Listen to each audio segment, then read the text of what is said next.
Kasih karunia dari Allah Bapa kita dan dari anaknya Yesus Kristus menyertai kamu sekalian. Amin.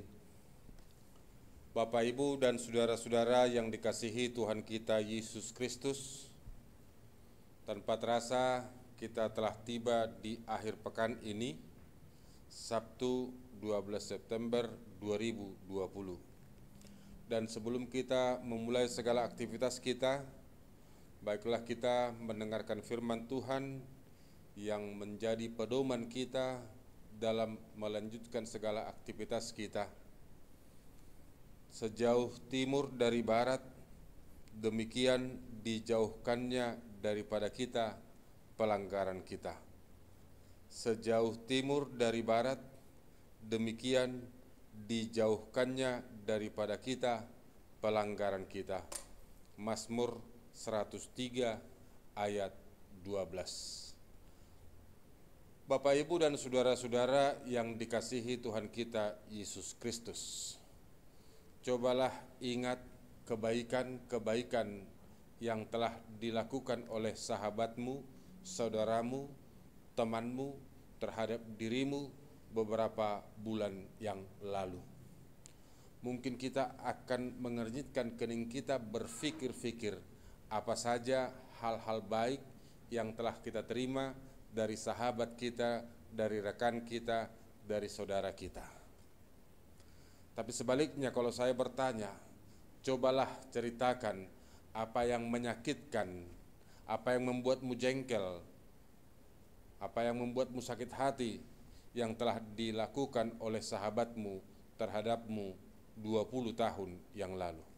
Mengingat hal yang baik 3 bulan yang lalu kita susah, tapi acap kali mengingat hal yang menyakitkan yang dilakukan oleh orang lain kepada kita 20 tahun yang lalu pun kita masih dapat dengan lancar mengucapkannya. Saudara-saudara, sadarkah kita ketika kita lebih gampang mengingat hal yang menyakitkan, sesungguhnya rasa dendam dan kemarahan masih menguasai hati dan pikiran kita. Dendam mendorong orang untuk membalas dengan kejahatan. Dendam yang membara dalam hati membuat kita terkadang lebih, membuat kita, kemarahan kita lebih daripada yang seharusnya. Dendam terkadang membuat orang gelap mata sehingga berusaha membalaskan kesalahan yang setimpal, bahkan terkadang melebihi kesalahan yang telah dilakukannya. Itu kalau dendam menguasai hati dan pikiran kita. Saudara-saudara, firman Tuhan justru mengingatkan kita, sejauh timur dari barat, demikian dijauhkannya daripada kita pelanggaran kita. Sejauh timur dari barat, sesuatu yang sangat bertolak belakang. Dari 7 hari yang dianugerahkan Tuhan kepada kita selama 1 minggu, coba ingat saudara-saudara, pada hari apakah kita tidak jatuh ke dalam dosa? Pada hari apakah kita tidak berdosa? Pada hari yang dikuduskan, pada hari Minggu, di situ pun kita masih jatuh ke dalam dosa. Artinya setiap hari kita berpotensi jatuh ke dalam dosa, dan oleh karena perbuatan baik kita tidak akan mungkin selamat. Dan kalau seandainya Tuhan memperhitungkan segala pelanggaran kita, segala perbuatan kita, apa yang terjadi?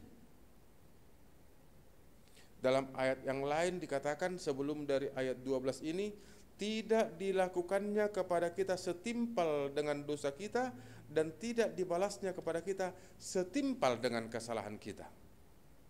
Dia tidak mengingat dosa, dia tidak mengingat kesalahan kita. Saya mau kasih contoh yang sangat sederhana, Bapak, Ibu, saudara-saudara. Kalau seandainya Tuhan berkata, setiap kali engkau berbuat dosa, maka aku akan membuat 1 titik hitam di wajahmu. Coba saudara-saudara bisa bayangkan sehitam apa wajah kita.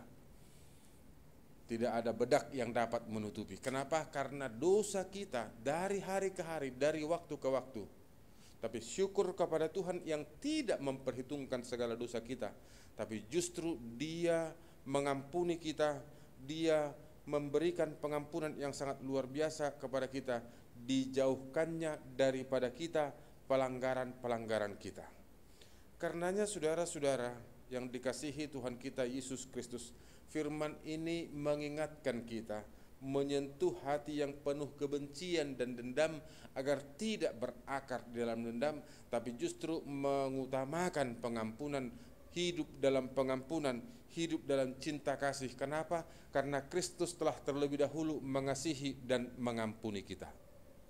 Hidup dalam pengampunan dan cinta kasih akan membuat wajah kita berseri, akan membuat tulang-tulang kita menjadi segar. Tapi sebaliknya, hidup dalam dendam, kemarahan, dan amarah dan kebencian akan membuat kita digerogoti oleh kemarahan yang pada akhirnya membuat kita menjadi jatuh sakit.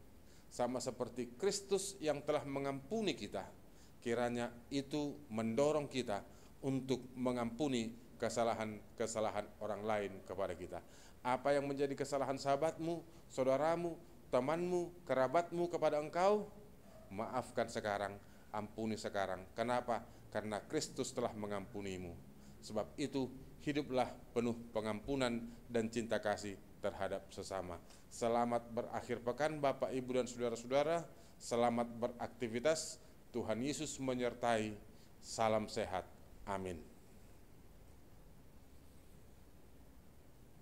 Terima kasih Tuhan, melalui firman-Mu kami diingatkan untuk hidup dalam pengampunan, tidak mengingat segala kesalahan-kesalahan masa lalu, tapi kami hidup dalam firman-Mu, sehingga kami dapat saling mengampuni, dapat saling menerima antara satu dengan yang lain.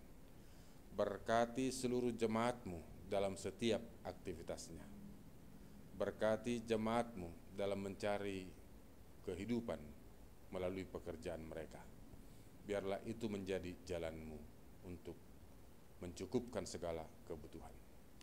Engkau menyembuhkan yang sakit, menghibur yang berduka, menguatkan yang lemah. Berikan kesembuhan kepada bumi ini, agar kami dapat beraktivitas seperti sedia kala. Terpujilah Engkau. Dalam Kristus Yesus kami berdoa dan mengucap syukur. Amin.